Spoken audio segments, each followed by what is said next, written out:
Listen to Smooth Jams with Matthew Sky Osborne. All right, let's go ahead and let's call this guy and see if he's ready to go. Told me he was ready. We'll see. Just a second. I'm so sorry. Top notch podcast. On the ball. Doing it big. It's ringing.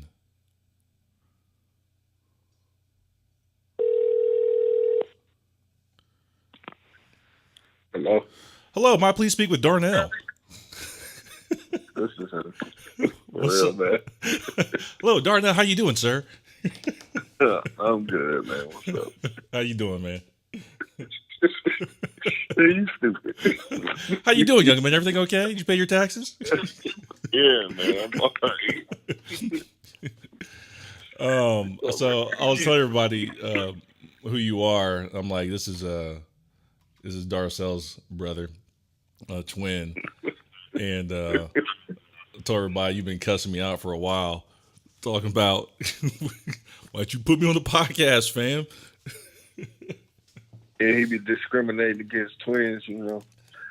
He only like one of us, he don't like both of us. That's messed up, man. I'm just playing with you. Nah, man. I mean, being honest, can you hear me okay, by the way? Yeah, you good. You good? Okay. Yeah, a lot of the time, I promise, it was like, I thought we were talking about stuff that you wouldn't be interested in talking about. You know, like when we did the one with Ben where we was talking about God and aliens. Remember we talked about that? I was like, yeah, I didn't know you would want to talk about that. Well, why not if my twin talks about it? Why wouldn't I talk about it? I don't know. Twins. I just assumed wrong because like me and Darcell have had them kind of conversations like on the frequent, and me and you haven't really talked about. We talk about what we talk about, so like that never kind of came up, and so I was like, he ain't gonna want to talk about that. So I what I'm saying is I take ownership. I messed up. You know, that's my bad. That's cool. So yeah, I wanna see if I can make up for that. So I really don't like. I kind of got some ideas of things we can chat about. But I didn't want to stick to one like specific thing because me and you've had several conversations about a lot of things. And I was kind of just curious to kind of see where it goes. That's fine with me. Yeah. Talk about whatever. So like the thing that was kind of on my mind here recently is black people and Christianity. And correct me if I'm wrong, but you're a Christian, right? Yes. Okay.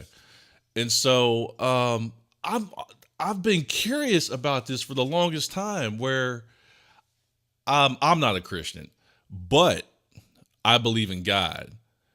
I don't believe in Jesus the way Christians do. I think of Jesus like this guy that was like super charismatic, like maybe like a really good preacher or something. I don't think of Jesus personally as like the Son of God because I personally get suspicious of any dude or anybody that looks like a dude claiming to be God.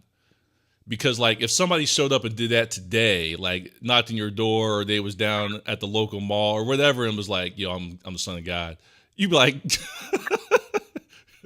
you would be like, nah, man. Right. But I see it. So I feel like it's easy to believe because it's so detached. It's so in the past. So it's like, yeah, I could totally believe that. But if it happened right now, I feel like nobody would believe that. Like Jesus could come back right now and not like, I'm not talking like the rapture. I'm just talking like he could just show up. You know, let's say he just wanted to show up and see what was going on. I don't think anybody would believe that it was Jesus. What do you think, man? Probably not. Well, for me, just growing up, like the way we grew up, the only person who put religion in me or my twin brother's life was our grandfather. He always made it apparent to make sure we go to church every Sunday because, he's from the South, so that's what most people do. You go to church on Sunday, join the choir, that's just how it is, especially in southern states, but even in the north, because we were in Cleveland, Ohio at the time. So it's always been part of my life until he passed away. And that was in like 1992, or no, 91, sorry. Yeah. And then at that point, I still had a void that needed to be filled about, learning more about Christianity and God and church and stuff like that. And it wasn't until I joined like a Bible study group in college that it became more real to me about why I needed to start reading my Bible more and start doing things in a better life.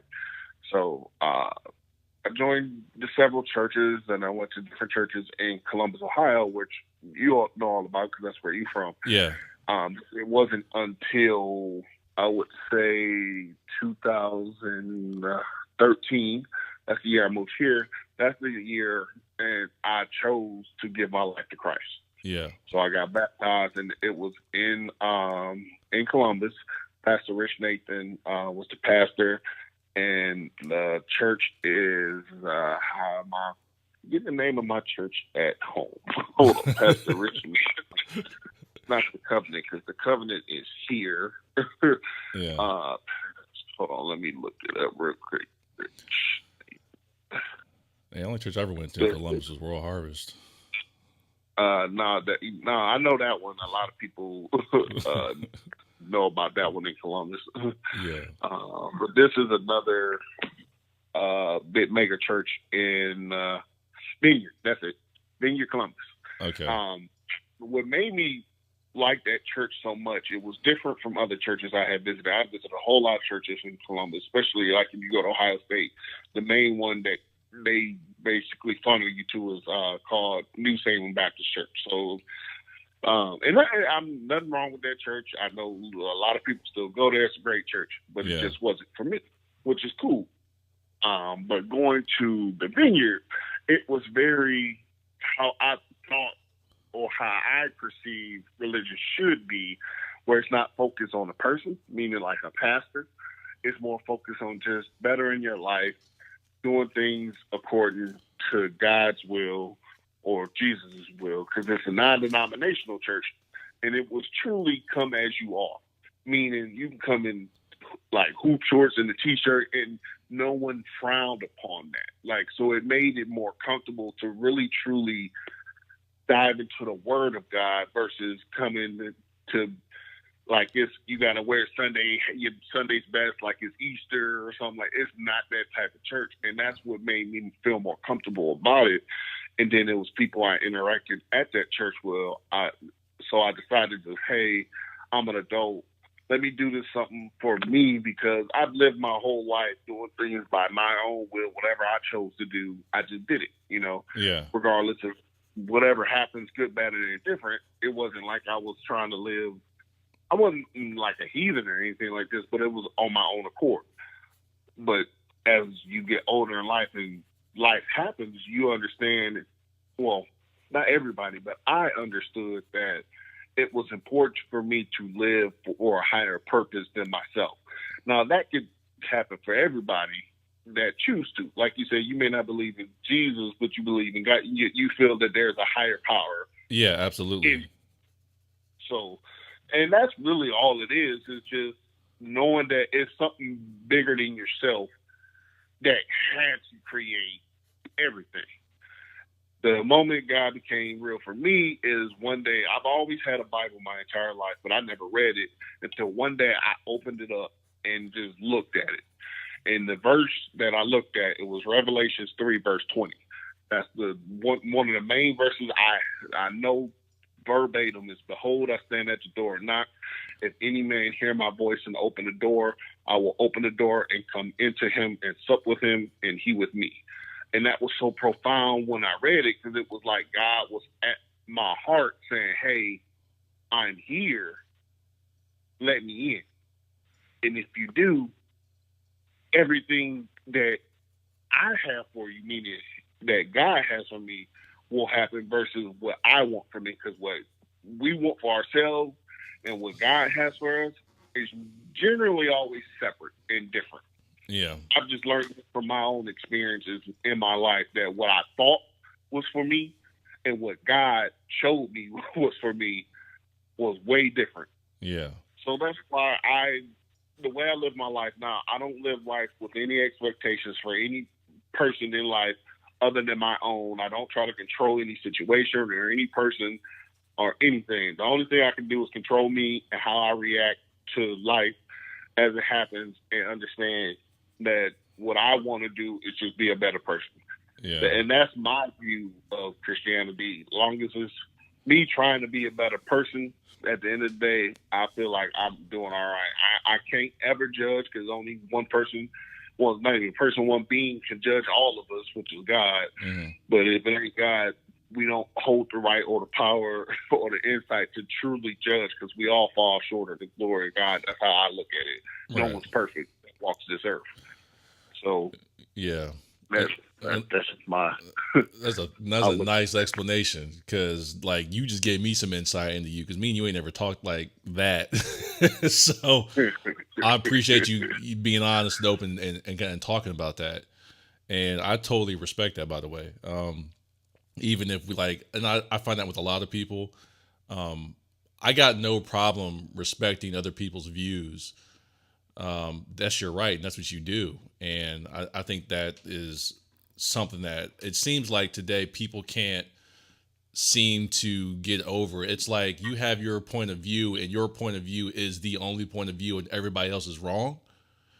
And I don't like that, period. And I don't care what it is. Like, you see that in religion, you see that in politics. It's like our side's right, and your side's wrong. Yeah. And even with that, like, okay, for example, and I don't want to stray too far, because I still have some things I want to ask you about Christianity. I actually have to take some notes real quick. But like, so I personally disagree with a lot of things that like Republicans are into, you know, as far as, you know, the president and some of the things that they are trying to set in motion as far as immigration. And you don't have to get into this if you don't want, but like being pro-choice and all these other things. And even the racist, I'm like, yo, you know what? You have the right to do all of that. You have the right to believe that. You have the right to live your life that way. You have the right to be racist. You have the right to be in the fucking Ku Klux Klan. You have the right to do all that. I'm cool with it as long as you're not hurting anybody. But when you start hurting people, then I got a problem with you. And that's kind of an issue I have now with a lot of Republicans, because I'm like, yo, the things you guys are setting in motion are actually hurting people. You know, like they finding like dead kids at the immigration camps and stuff. You know, and these are there are policies that they set in motion and all these other things. So I guess I was just saying that to say I'm okay with, you know, respecting other people's opinions and beliefs. It doesn't seem like a lot of people are. Right. I mean, is that what you see? You think that's kind of how it just seems everybody get all up in arms about their beliefs? Well, everyone has.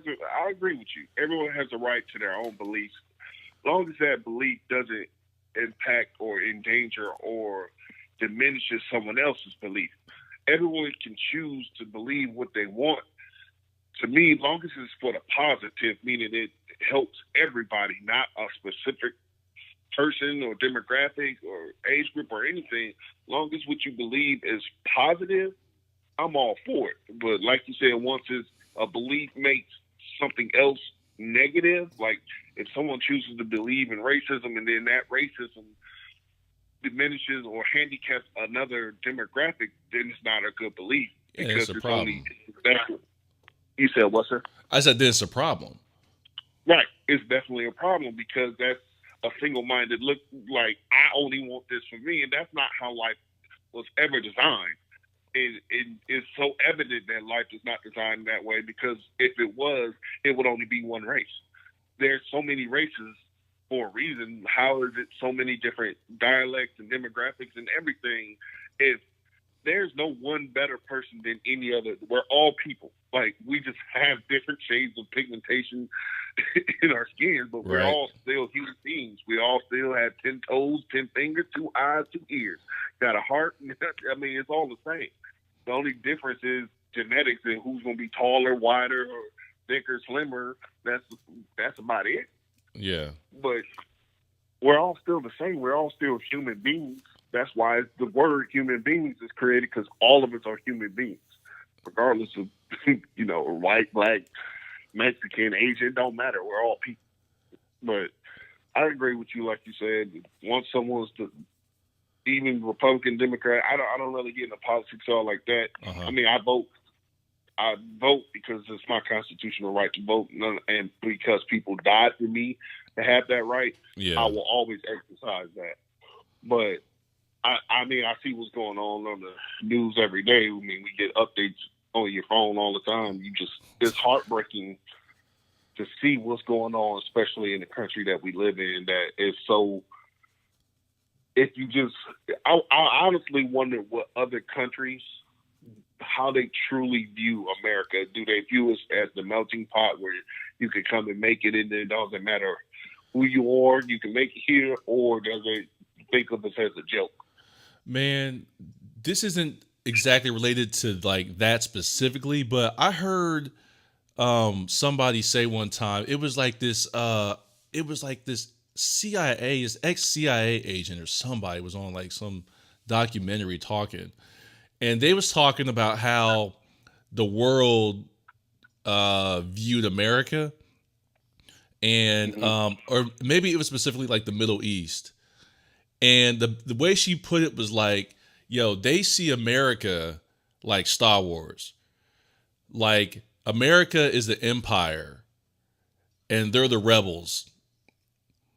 And I was like, what? I see that. Because if you think about it, like, I don't know all the specifics of it, but like, bombing their countries and, all the innocent people dying in the bombings, but everybody's all like pro-America.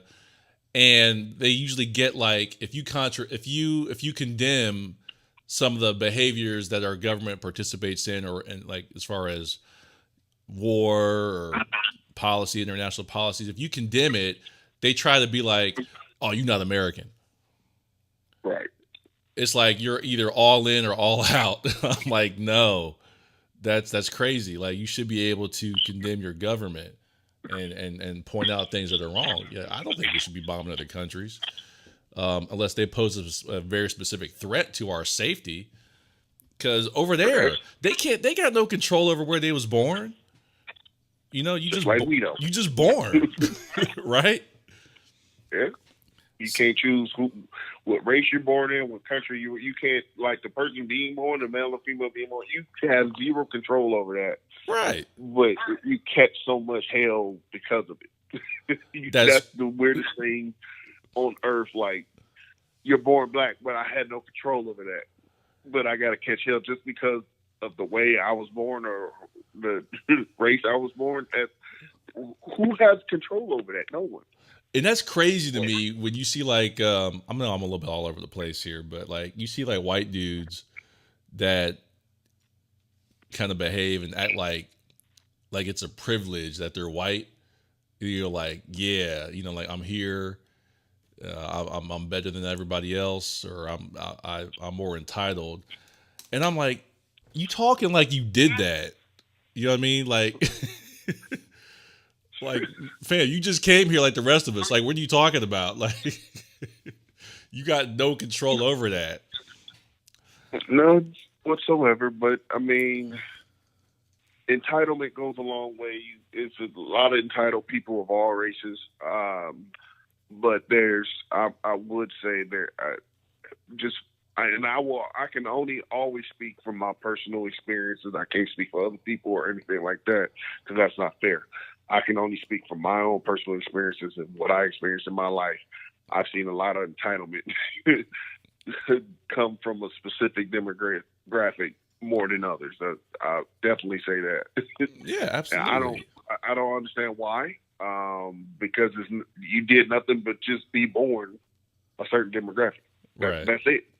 I mean, but I understand history, and I understand there's those in power who want to keep power, and why wouldn't they want to keep power if they benefit from it in a way that other people won't? Yeah. I mean, if they're selfish in that realm of thinking, yeah, they're going to always want to keep that power.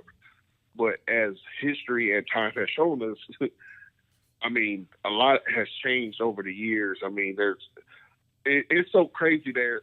It has to be a law that black people can be free in America. It has to be a law. That's crazy, right? There's no other race that it has to be a law for in America that they can be free and can be here, and you can't, make them slaves, but black people. That's crazy, right? That it blows my mind that we're the only people that there physically has to be a law enacted to free us and say we are no longer slaves, but any other race in the world doesn't need that law but us. Yeah. That's crazy to me. That's bananas, man. So it's a lot wrong with the world in which we live in, and I know people always fighting a good fight, and I applaud those who came before us, who sacrificed even their lives for things to try to make some type of semblance of being equal. Yeah. When it's, in reality, it's still never going to be equal as long as people have certain mind frames, and that mind frame is taught. It's not something. No one's born racist. Not one person is ever born racist. Racism is a learned behavior, and you learn it from the people that's bringing you up or that you're around. So I hate when people try to act like that's just the way it is. No, you teach. Like if you ever go to a park and it's just all kids of all races, and they've never heard or been taught anything about racism, it will be the best feeling you will ever get in the world, because kids are just going to play. Yeah, They're not looking at race or nothing. They just, I made a friend.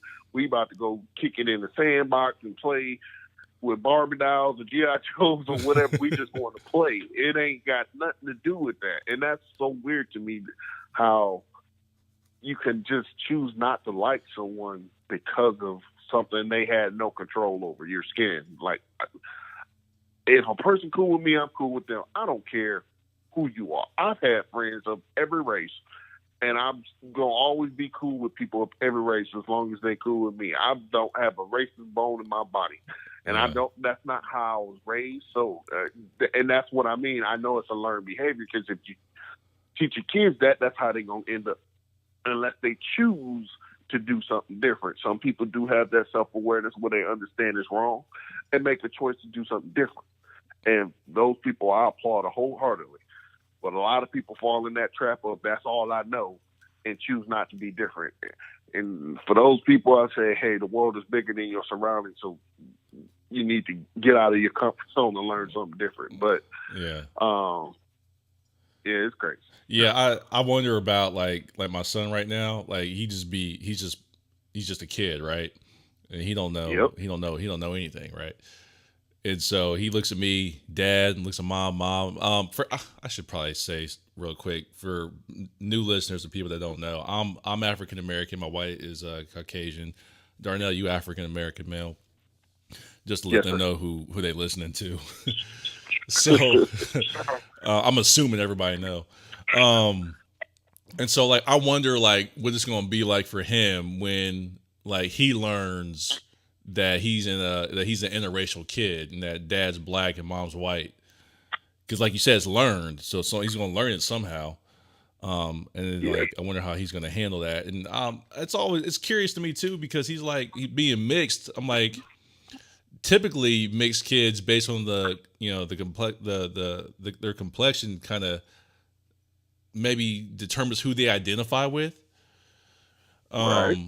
So I wonder how he's gonna go, because he's not really too dark. He's not really white, like he's like real like like just in the middle. Like people called him Mexican. I can see that. Somebody thought he was a little Chinese baby. I was like, what? I was like, come on, man. Well, I mean, I have a good friend like that that I went to high school and college with. His dad is white and mom was black, but I don't know if he ever struggled with that. Yeah. We just accepted him for who he was. Now, his first name was Peter. His last name was Zarowski.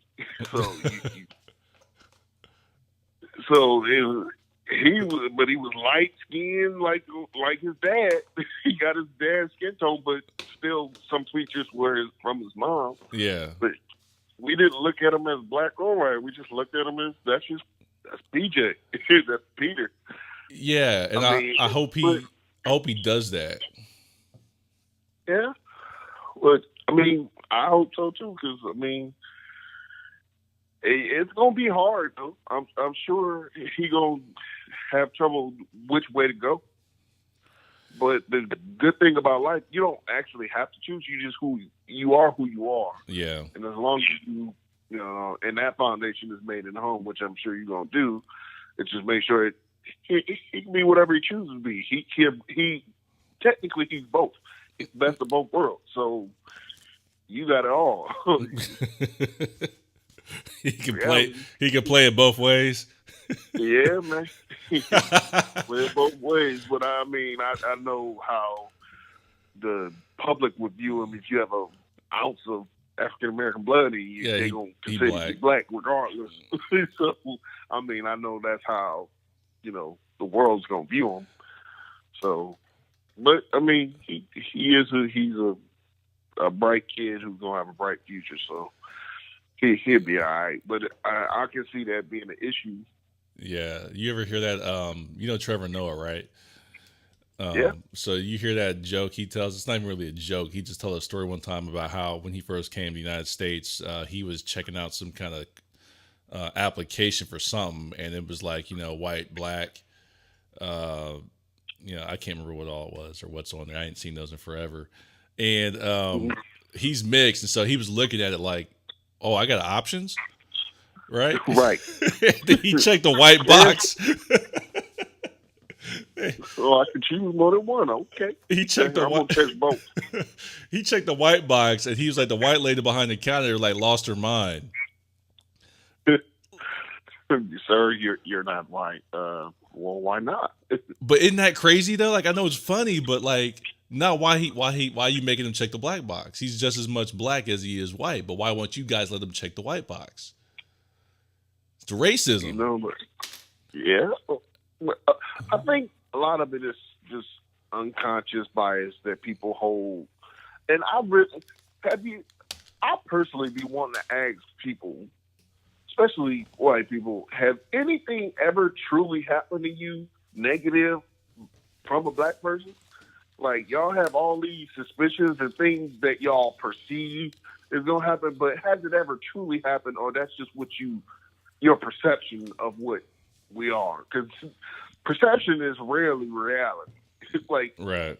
What you perceive and what's reality of the situation is most times totally different. Yeah. And I always suggest people just get to know each other. And then you will find out everything you thought is wrong.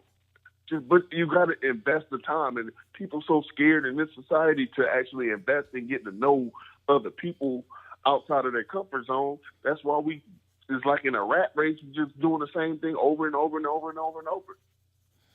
Yeah, I say this all the time where I've had white people say to me, "Oh, Matt, but you're different." And I'm like, "No, I'm not. You just know me."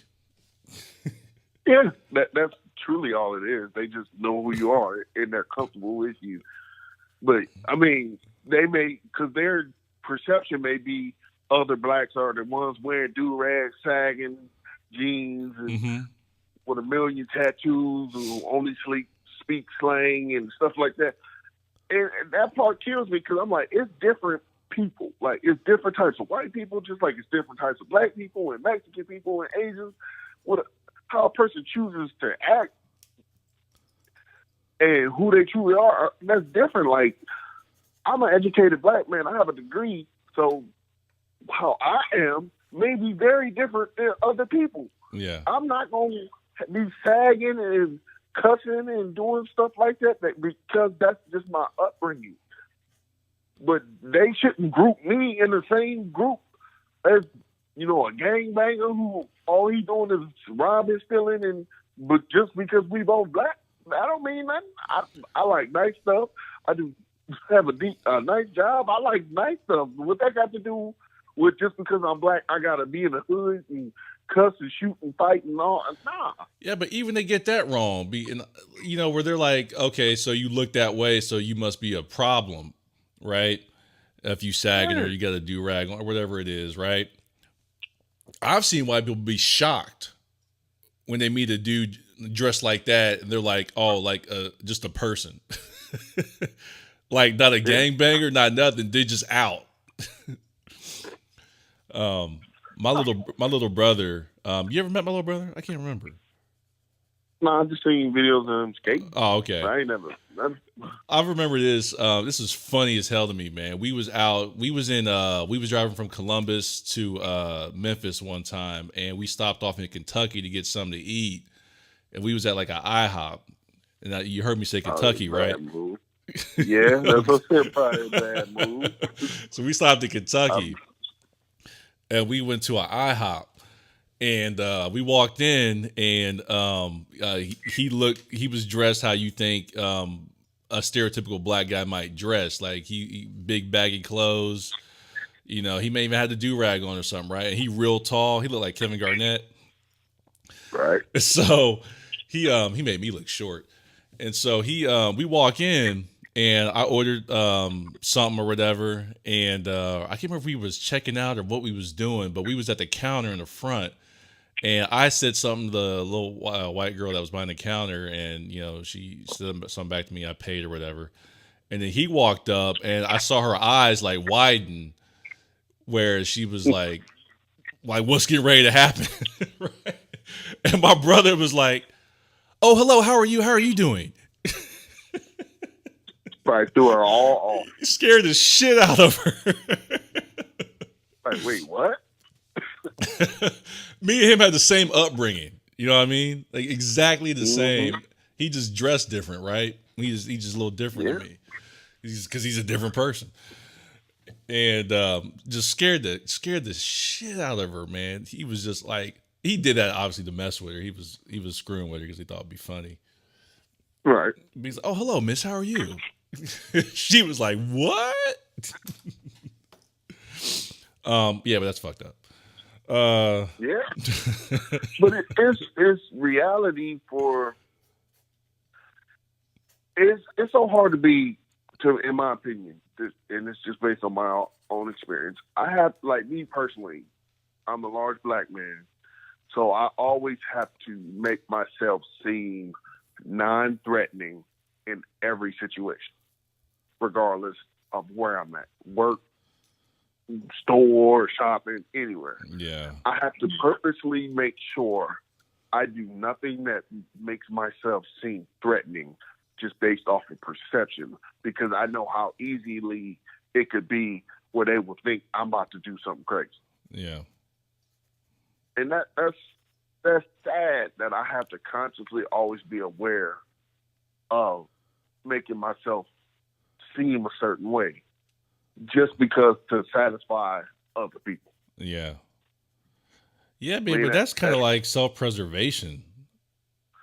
I mean, it's definitely self-preservation. You're keeping yourself safe, right? Well, yes, I'm keeping me safe, and I want people to not think of me in that realm of I'm a risk or a problem or going to do something and then they going to see, I knew it. They all alike. No, we're not all alike. We're so vastly different, just like all people are so vastly different. Yeah. Like, I purposely try to show the world that we're different. Like, my mentality has always been like that ever since I've been a little kid. It's to show the world we're not all the same. Yeah. Because we're not. Damn. I had two thoughts that just came to mind real quick. You ever watch the show New Girl? You ever see that on Netflix?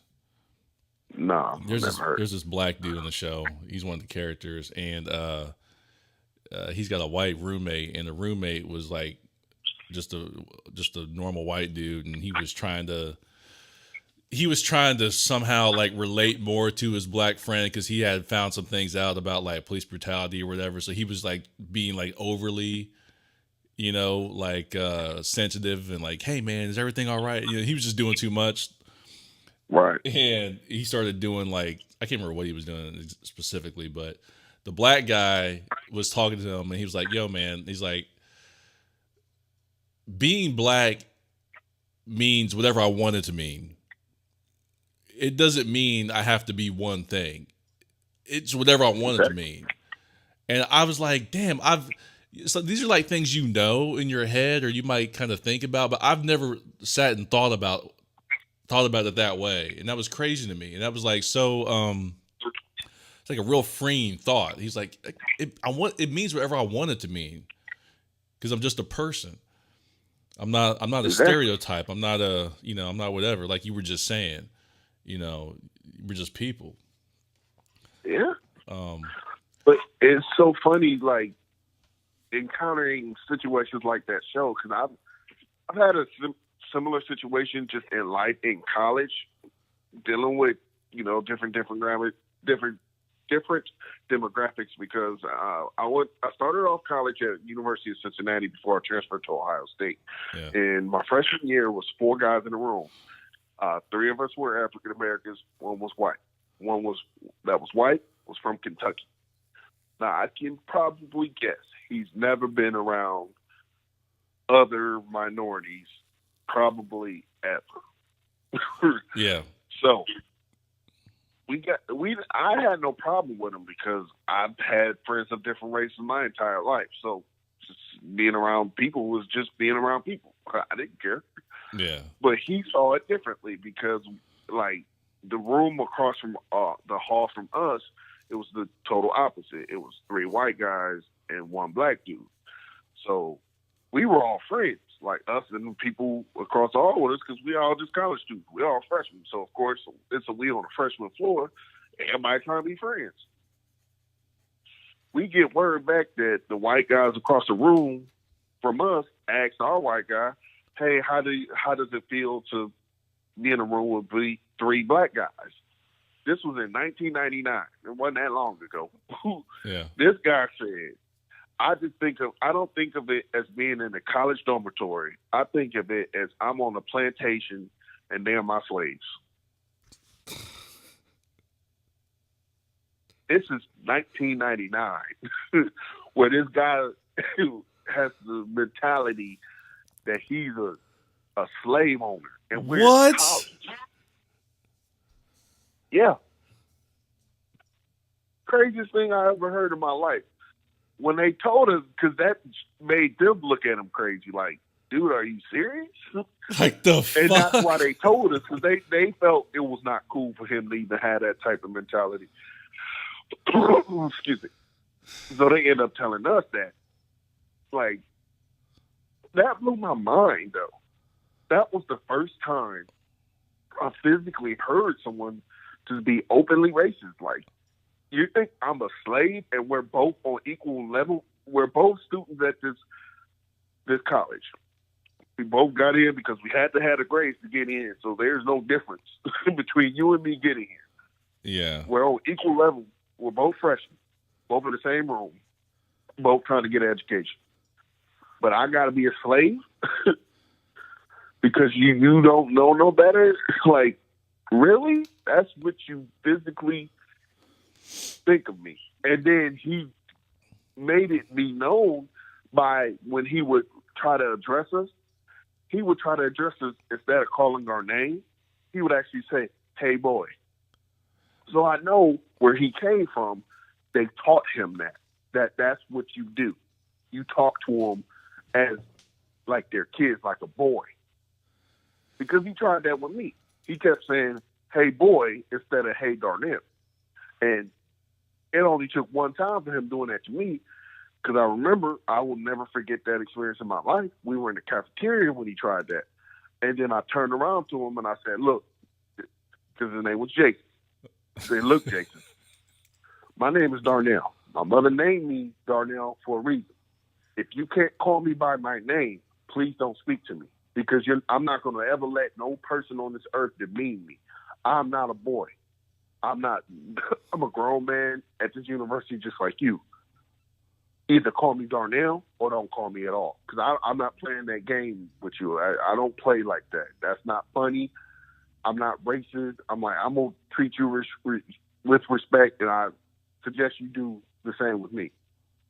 Now, I'm going to be real. He didn't make it. That was the first quarter of our freshman year. Yeah. He didn't make it to quarter 2 as being our roommate. He moved out.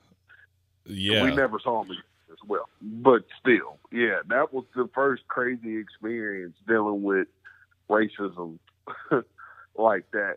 And it was so weird to me. I'm like, that's truly how some people think of us. Like, that you truly think you're better just because of something that you had no control over, being born a certain color. You think that makes you better. Yeah. And honestly, it doesn't. But you perceive it to be. And then you have people enact laws to reinforce that belief that we're still fighting today. Yeah, and that actually brings me to the next thing I was thinking. Did you see that that school, I don't know where it was, but they had like Jersey Day, and the white kids turned it into like Thug Day?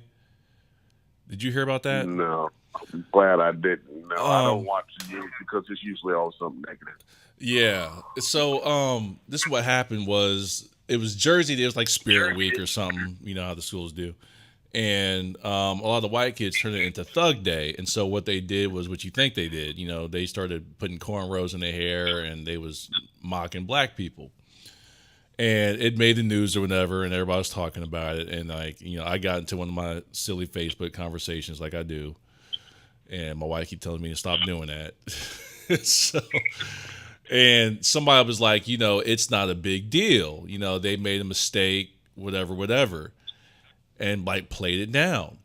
I'm like, that's the exact wrong way to handle this, because you keep trying to play it down and act like it's not an issue and it's not a big deal. What happens when those kids grow up and become cops, teachers, loan officers, judges, politicians?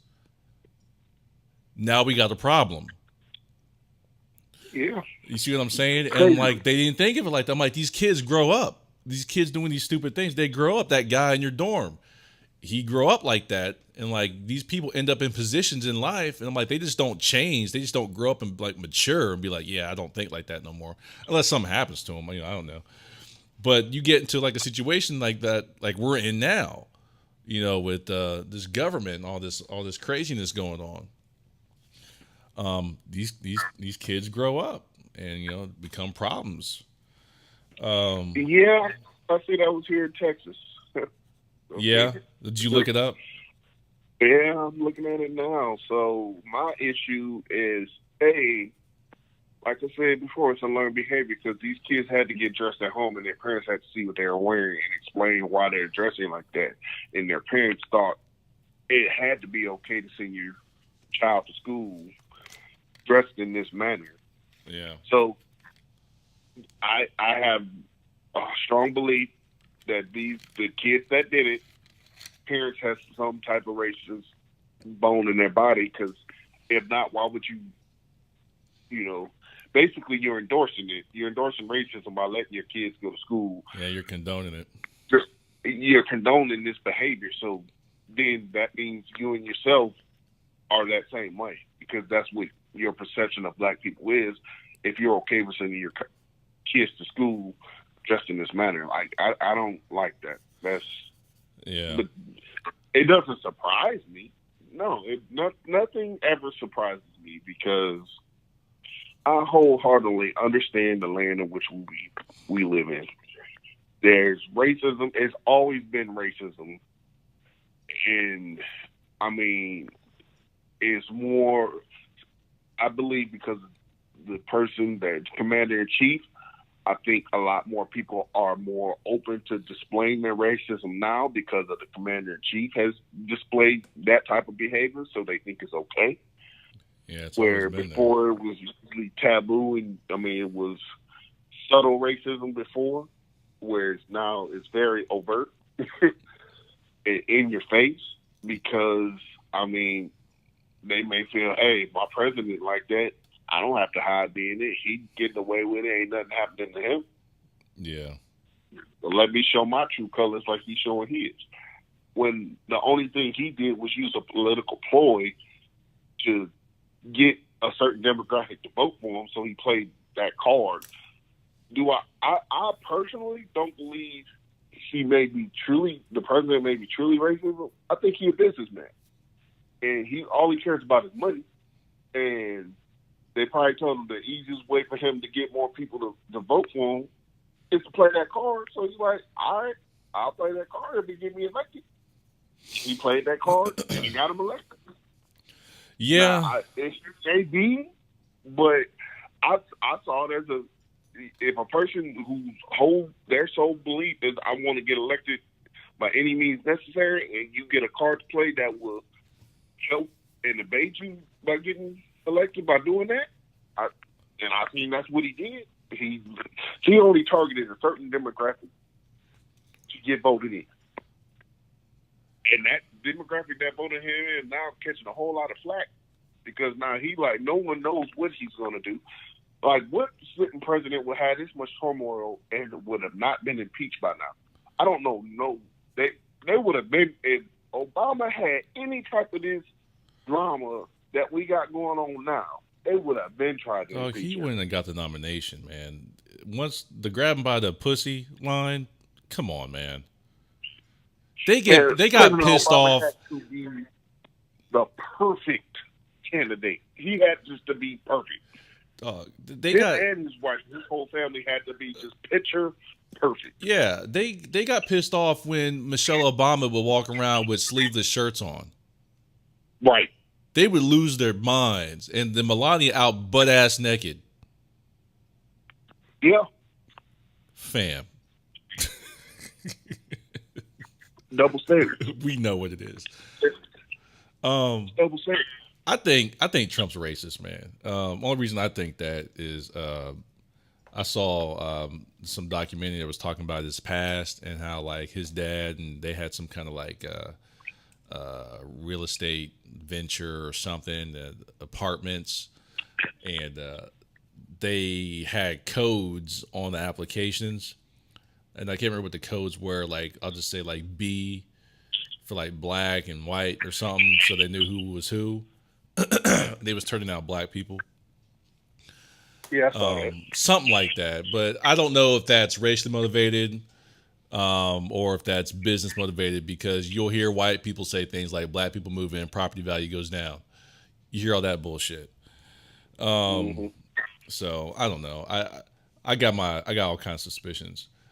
So I wanted to ask you real quick. Did you well, I think I was texting you when, I won't say the name of the place where you work at, when I tried to come back to visit. Yeah. Did you hear how that whole thing played out? No. I remember you texted me, but I wasn't there. Okay, so I went up there. That I was getting a haircut down the street, and I was like, "Oh, let me swing by the job, and say hey to everybody." It's like a couple weeks after I had left, and so I go to the front, and I was like, here to visit. I forget. I gave somebody's name. I won't say their name, and I figured they would just sign me in, and then I would, be able to go say hi to people. This old white guy behind the counter or the desk was like looking at me. He was like, who are you here to see, and what's going on, and where are you from, and what's your name? And I'm like, Matthew Osborne, and I was like, I used to work in this building, and I was in that so and so department, and I'll have to look you up. And he's like making it a thing. And so the person I asked to come down and sign me in came down, and they were like, yeah, this is Matt. and I can vouch for him, and he can come with me. And then he was holding that guy up. That guy had to leave because it was taking too long. HR came out, and they were like, some people in that office, they were like, "Hey, what's up, Matt? What's going on?" I was like, "Hey, y'all, what's going on? How you been?" And they like giving me hugs and stuff, right? Dude behind the desk is still like giving me like a hard time, like, I can't let you pass the gate. I'm like, not even with an escort. I'm like, what are you talking about? There's another lady behind him, and like now it's like 3 security guards. And they're like, "Who are you? And do we know you?" And I was like, "Yeah, I've said hi to you for like the last 4 years every morning when I came in. You know who I am." She didn't like that when I told her that. And so long story short, I was like, "Listen, I'm out of here. I'm leaving. This is getting crazy." And y'all like all standing up right now. And meanwhile, I'm in dress pants and a polo shirt. Okay. Wow. And it's me. You know me. You know how I carry myself. So I'm like, okay. So I go to my car. I drive around to the back, and I was gonna wait for you and your brother to come out when work was over just to say what's up, right? Yeah. In the back where the garage is, I go to the back of the park. Another security guard comes out the back and is like looking at my car. Walks back in the building. I was like, I'm getting out of here before they call the cops. Wow. I was like, that was nuts. And so I texted a friend of mine who has her friend always come in to visit. White people, ex-employees, always in the building, always walking around. What is that, man? They just told me last week how an ex-employee came in there, older white guy, was all in the building, all walking around. They wouldn't let me in. Wow. It's crazy, right? Yeah, that's nuts. I was like, really? I was like, y'all worried about me? Me? All right, cool. I was like, I ain't coming up here ever again. Wow. That's the truth. Yes, that was messed up. So, oh, hold on a second. I forgot where I was at. We got way off about Christianity. But that's all good stuff. One of the things I wrote down was Middle East and how they viewed us. Because you were kind of talking about like how you wonder how the other people see us, and it wasn't related exactly to how you think they're looking at us now. It was just that I was trying to point out another point of view, because like you can't control where you're born, and you got to imagine if you're just a kid and you're born over there, and then like this country full of all these people that seem to be like rich and wealthy, and got music videos and rappers and Silicon Valley and just all that, and they like bombing you. Man, I would hate us too. Yeah. I would hate America if I was somewhere else. Like, man, what? Over here blowing us up. Yeah, you bombing us, and we just trying to live free and be fruitful and multiply like y'all do. Yeah, but like I say that, and some knucklehead is going to be like, "Oh, you hate America." I'm like, "No, fam, I'm just not an idiot."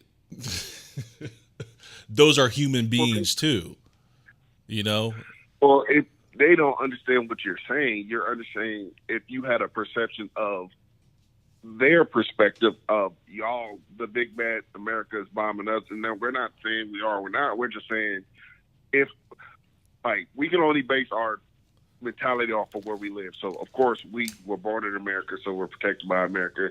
No one's bombing America. So outside of, the World Trade Center and stuff like that, but outside of those specific 9/11 and like Oklahoma City bombing there and Pearl Harbor, there really ain't been many attacks here. So that I'm sure we have a sense of we're safe for the most part than other countries. Yeah.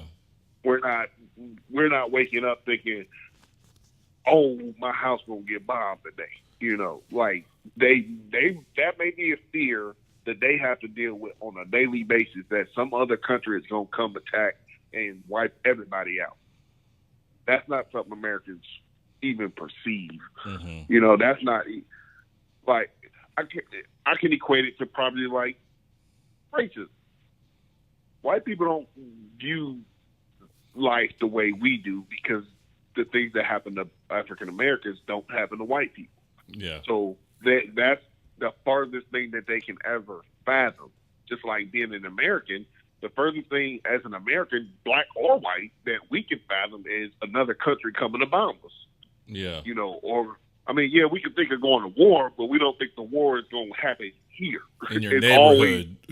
It ain't going to be here in my neighborhood. It's going to be in another country somewhere where that war is going to take place, where we're going to ship soldiers to. It ain't here. So my mentality about life in general is, hey, I'm going to have a good life as long as I go to work and make a good income. And my life going to be cool. I mean, for the most part. Yeah. They going to look at it as my life is in constant turmoil. They ain't thinking about education, or they just thinking about survival. Yeah. So from their perception, they may hate America. And we're not saying that because we love America, because we love the safety for the most part that it brings. I mean, it ain't all good for everybody here. Right. But it's better than being somewhere else. And I think me saying that is what some people may, excuse me, and a mentality of that. Like, well, at least you're not there. So you can at least be grateful for that. You know what I'm saying? Like, we should be grateful that we're not in the Middle East getting bombed and whatever they do to us here doesn't compare. No, wrong is wrong, right is right. If you wrong about something, you wrong. It don't matter if it's a bomb or a law. Yeah. And to equate that back to Christianity, how I think about sin, there's no different levels of sin. All sin is the same. Sin is sin.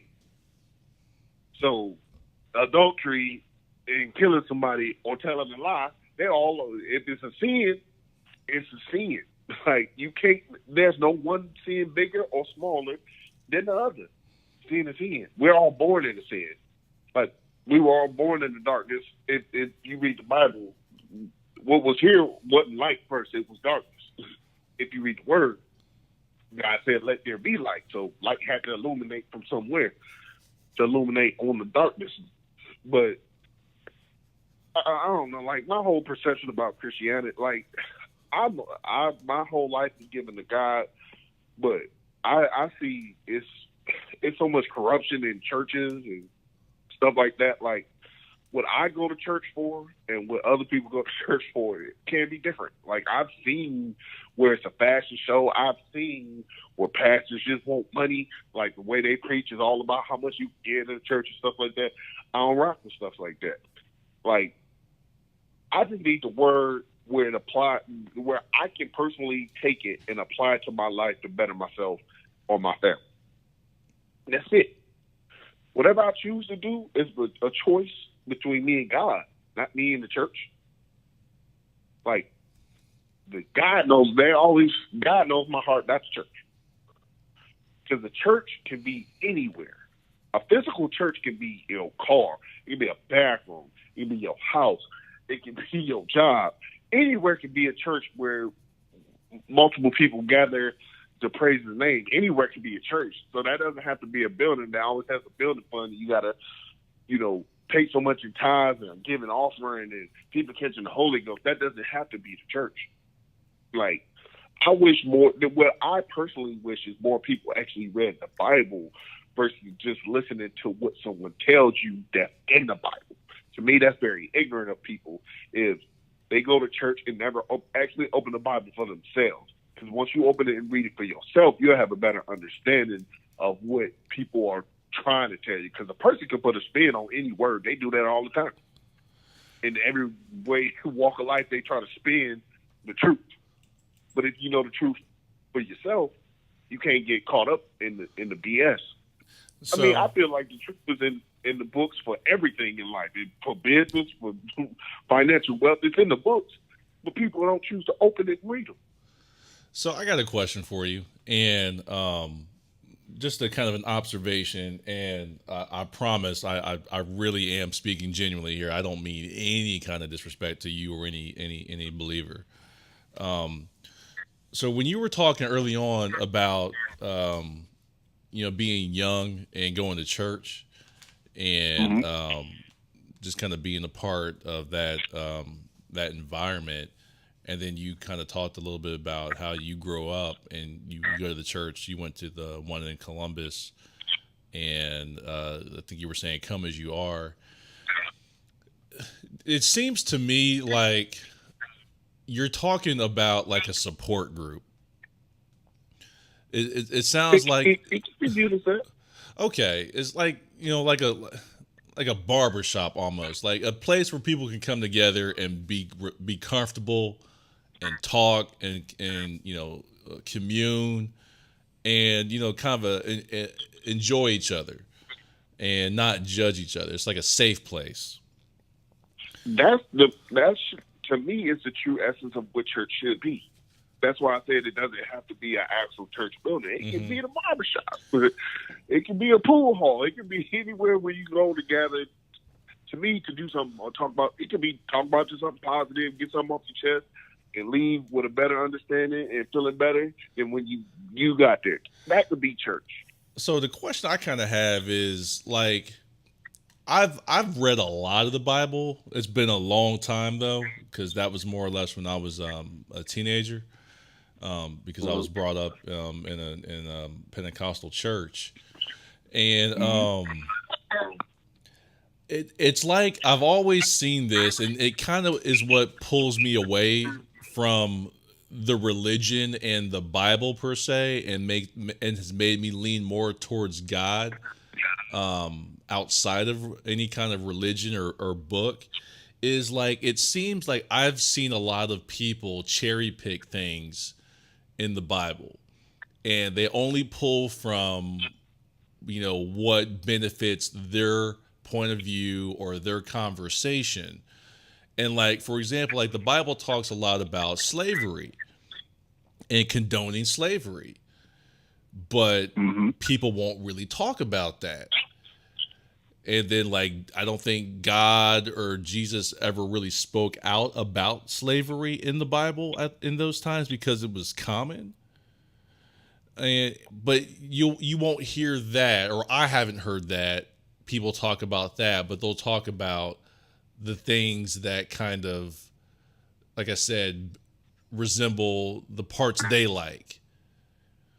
And Mm-hmm. so that's kind of always been my I guess kind of beef with black people in the Bible and Christianity. I'm like I can't square that circle because I'm like that's the religion that was used to enslave us.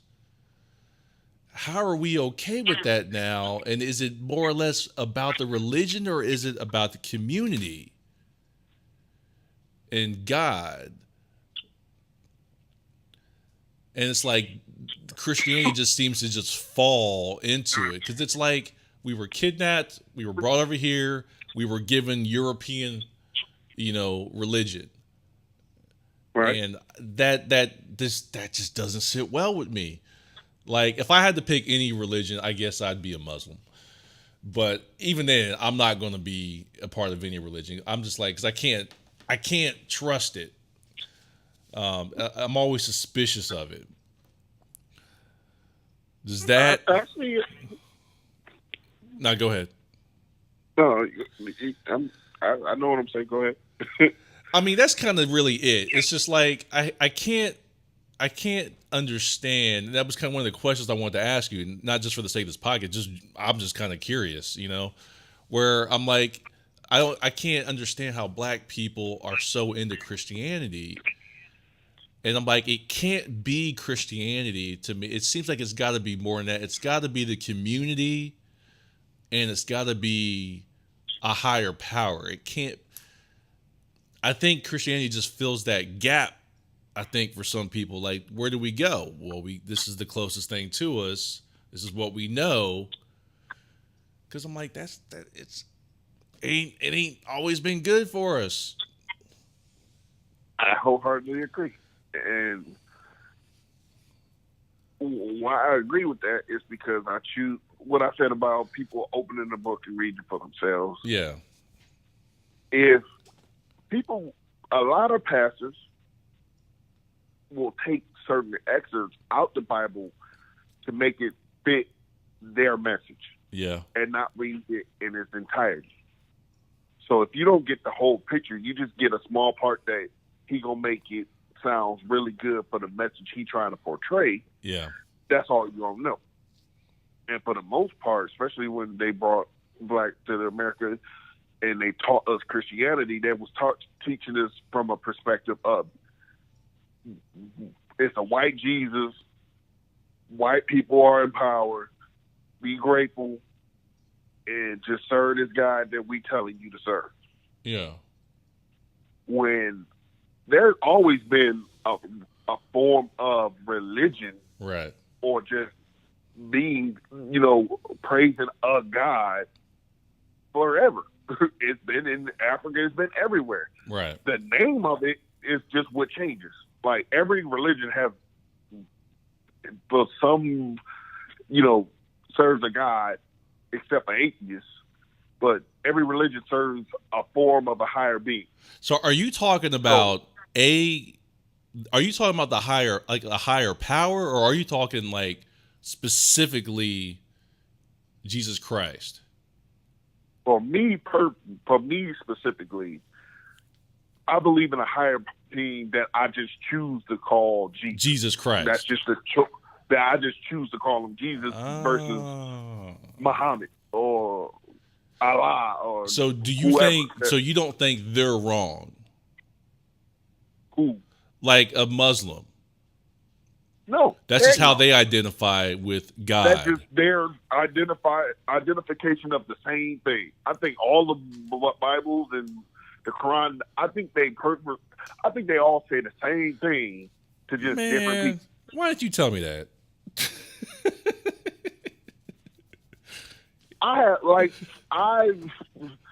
I've been to different churches. Like I have close friends who are Muslim. I ain't got no problem with the Muslim faith or the Quran or anything, because to me it's saying the same thing.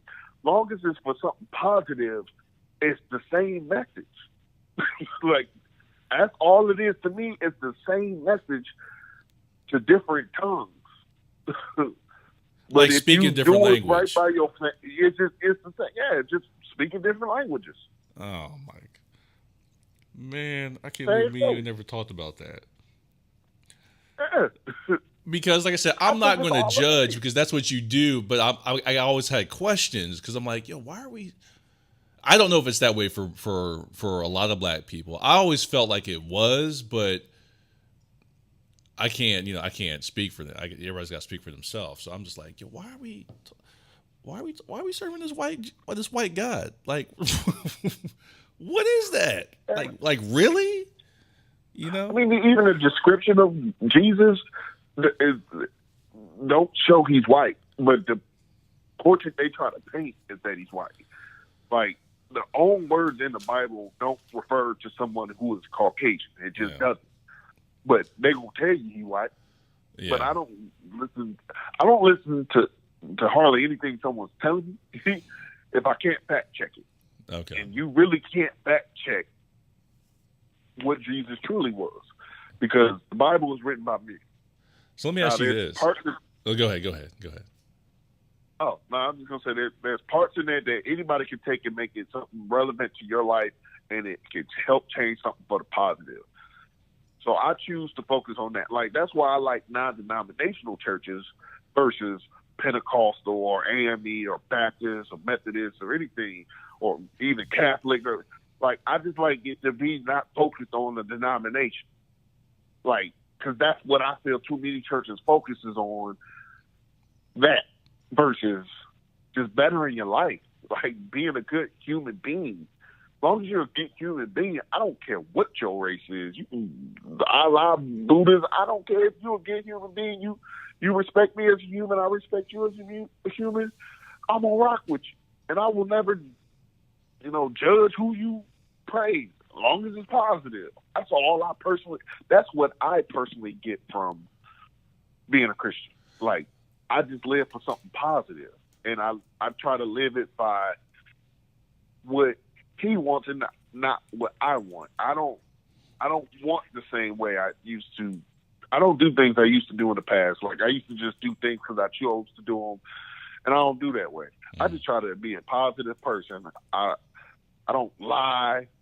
Like, I don't do none of that. I don't cheat. I don't lie. I don't do none of that. I just try to live a positive life and try to help people, because I feel you reap what you sow in all walks of life. And I reap what I sowed when I did bad, and I reap what I sowed when I did good. And I see personally the differences in my life's outcome when I do good versus bad. Now, karma is real. I don't think many people may not think about that, but karma to me is real, because I physically saw karma always come back.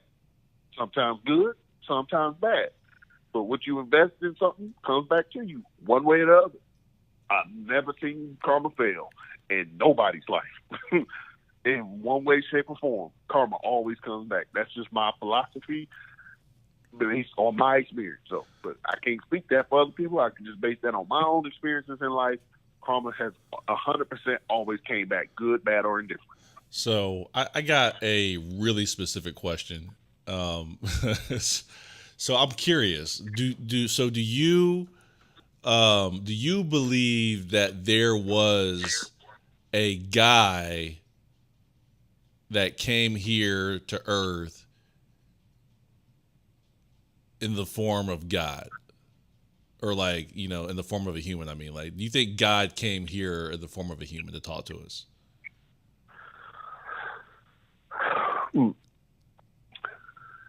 Like you said, Christians will say Jesus, Muslims will say, is it the Prophet Muhammad? Is that what it is? Theirs is, because their God Allah and came back through the Prophet Muhammad, which I believe. That's okay. So I think that it's all the same, but just. But do you think, like, just fundamentally speaking, like, do you think that there was a dude that came back, or you're not sure? In my heart. Am I putting you on the spot, by the way? I'm sorry if I am, but I'm genuinely curious. No, you're not. You're fine. Okay. Trust me. You're fine. The way I look at life, I look at, if that didn't happen, how were we smart enough to make a story about it to happen, to try to live better? You know what I mean? Like, how did we create religion? Not the part where people use it to enslave people and control, get money and stuff like that part. Not that part about it, but the part about just being a better human being and love thy neighbor and do right by people, like good and bad. Like, because the story about Jesus is he came to die for all the sins that has happened in the past and that will happen in the future. He came to feel what it felt like to be a human being and, act as our benefactor to God, to say they can get right through me. So I believe, that's just my choice and personal belief, that there's something may have happened a long time ago, where the sins that I done has already been forgiven, long as I choose to be a better person. Okay. Because if not, why do people choose to be good? Because it's in life, it's easier to be bad than good. Because you're born into a bad, where you can be greedy and deceitful and lie and cheat, steal, get over them, being conniving. That's so easy for people to do. It's like second nature, right? Mm-hmm. It's harder to be honest and open and be accountable. Why? That's just reality. Reality is it's harder for people to do that because it makes a person, like, they can't hide themselves. They can't hide behind the facade of what they want people to believe or think. when the truth comes out. Now, wholehearted truth, that's hard to do. Why is it hard to be truthful, and why is it so easy to lie? What do you think about that? Like, why do you think it's so much easier to be bad than good? See, now you're pulling me into like a philosophical question, because this is like stuff that I get down on. So like, because I've had this debate for years where I'm like, is there a heaven or a hell? Or is there anything, And from that thinking, I kind of tend to, that thinking leads to, well, if there's no heaven and hell, what is the point of good and evil? And then I'm asking, well, how can you have good if there's no evil? How will you be able to measure what's good? Right?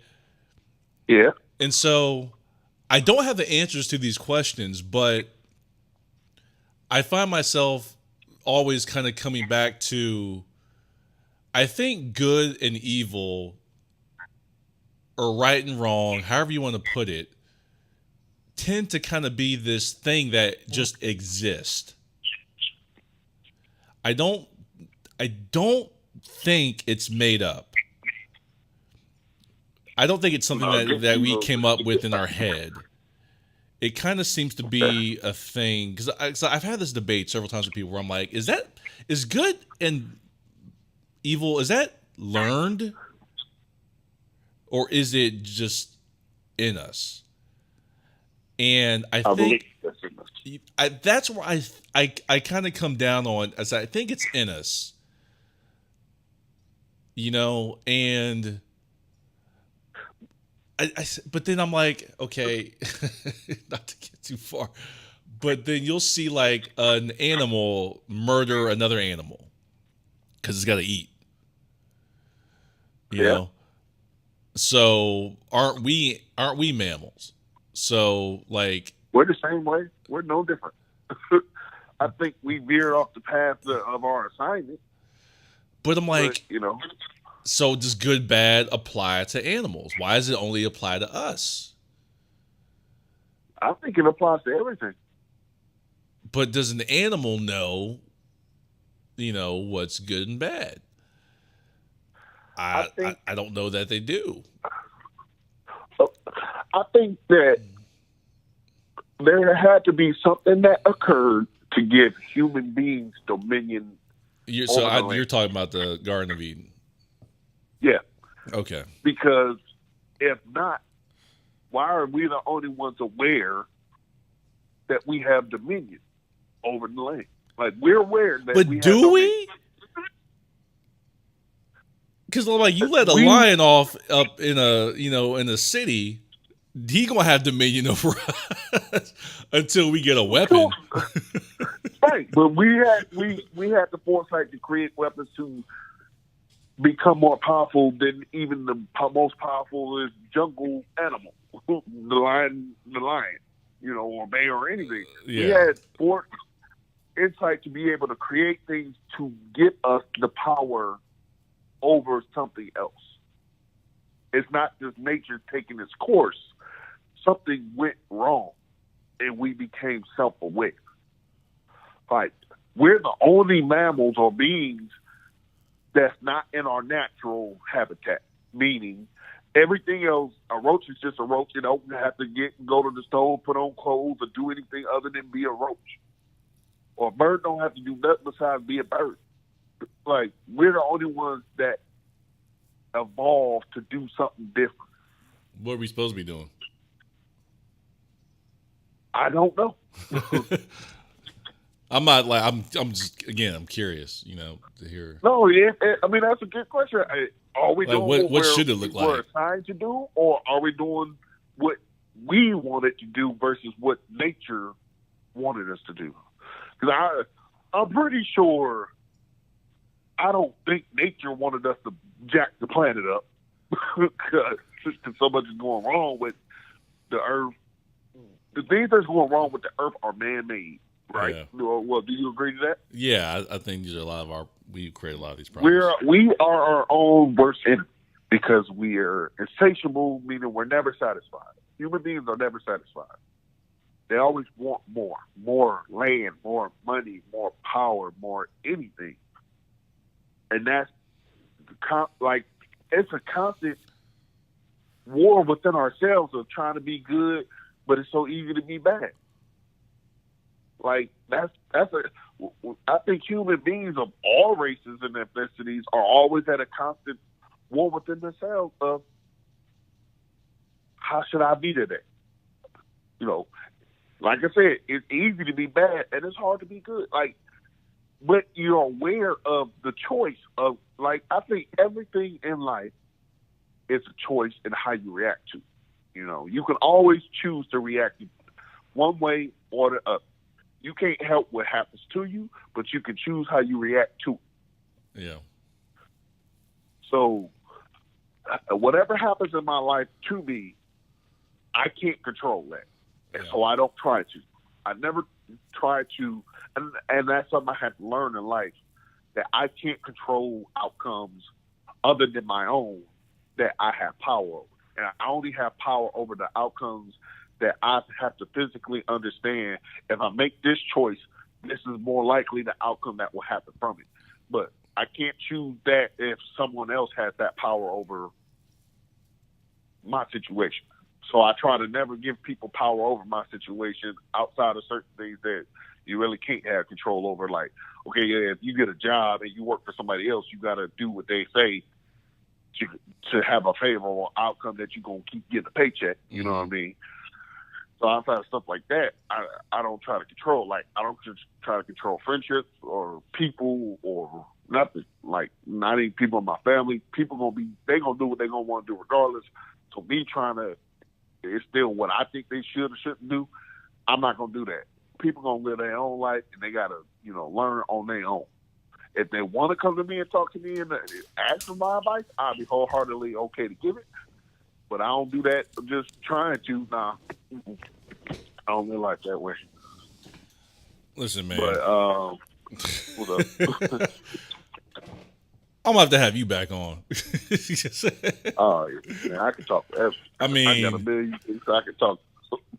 Yeah, man. Because okay, now that I have an idea of what this is gonna be like when we talking on here, then I'm like, I think we can really talk about some stuff. So, yeah, because like, I'm telling you, man, I got a lot of. I'm very quiet and I'm very observant. I like to always observe my surroundings, so I think a whole lot about a whole lot of stuff. And I have an opinion. Not saying my opinion is right about anything, but I still have something that I can say about something. Yeah, because I got a page full of notes here of like things that we could talk about that I wanted to keep talking to you about, but I'm like, this can go on forever. And I apologize to everybody if we were all over the place. That's going to be my fault because I didn't pick a specific topic. I just want to talk and kind of see where we headed. So now I kind of got an idea of some things that we could talk about that I want to talk to you about. I mean, are you cool to come back? Whenever. Matt, I'm your friend. I mean, yeah, man, but see again, and you know me, man. Like, I'm not gonna. I don't take things for granted. I don't use people. I try to be upfront as I can. So I'm not just gonna be like, yeah, you gonna come on whenever. No, I'm on. You a person. Man, you got your own time. We had already had this conversation though. Okay. Not on the air. We had already had. I mean, but now that you kind of got, we've done it, and now you got a little taste for it. So I'm like, I'm putting you on the spot, by the way. But I mean, you said it was cool, so. I'm always down to talk. Like, yeah. I always look forward to our talk that work. Yeah, I know, and I ain't there no more. So. I know. So it ain't. You still, man, I'm still Darnell, so I still like talking to you. Yeah. You still my boy. I'm still your boy, so it ain't no different than me. I don't care if somebody else listens to it. I'm fine with that. I do miss that, man, because that was probably one of the most enjoyable things is just talking with people. up there, and that's the first place I keep wanting to say the name of the place, but I gotta catch myself. Don't do that. I keep thinking like when I moved here, that was the first job I had. So like all the people I know for the most part in Texas, came from up there. That's where I met y'all. Yeah. So I missed that. It was a sad day when I left, and my eyes may have watered a little bit, but because I was gonna miss the friendships. Oh, most definitely. I trust me. I know we walked you out. Yeah, so and I was trying to be cool about like, all right, y'all see y'all later. He trying to be all cool. I'm like, man, I hope he leaves. That ain't cool, man. But I mean, I understand why you leave because you got to take that leap. You know what I'm saying? And you got to know for yourself because I know if you did that, you don't want to live with regrets. So yeah. I wholeheartedly understand why you made that leap. It's the same leap, like I said, our nephew made, and he'd never look back. I want you to never look back as well. You can keep doing your thing, man. Yeah, funny thing about that real quick was when I tried to go back up there to say hi and visit, and then what happened, when I was telling you about what happened, my wife was like, yo, maybe God's telling you to just like, don't look back. Yeah. And just get on out of there and make your move. Yeah. I mean, anybody that's still going to be cool with you, going to be cool with you, regardless of that building there or not. So yeah, you shouldn't worry about, coming up there to say hi. People going to still reach out. Yeah. Hang out and all that, regardless of where you at. Yeah. All right, man. So yeah, I really do appreciate you taking the time to come on and speak with me. And I think this was a really cool episode. I think it was all over the place, but I think that was cool and it was good. I enjoyed it. Hopefully somebody listens to it and they get something from it. But yeah, man, I'm definitely gonna ask you to come back on. Anytime, man. All right, man. I'm gonna holler at you, and I think I'm gonna be up that way next week. So I'll see what y'all doing. All right, that's cool. All right, man. I'll holler at you. All right. All right. Yep. All right, man. That was my guy. That was Darnell, Darcell's brother, his twin, and you've seen Darcell in a couple other episodes. Real cool dudes. They both they actually from Detroit, but they lived a lot of their life in Ohio. And when we met down here in Dallas, we was like, yo, we both all kind of from Ohio. It was crazy because like Ohio or Columbus, it's not a huge place, but it's decent size. But you kind of run into a lot of the same people. So I was just kind of shocked that I never ran into them, especially Darnell, because we both went to the same college. I was there for a little bit. And funny thing is, I'm like thinking I probably did run into him, but just didn't know him at the time. So, that's that. I'm going to go ahead and go to the playlist shuffle and get y'all out of here. I'm going to hit shuffle.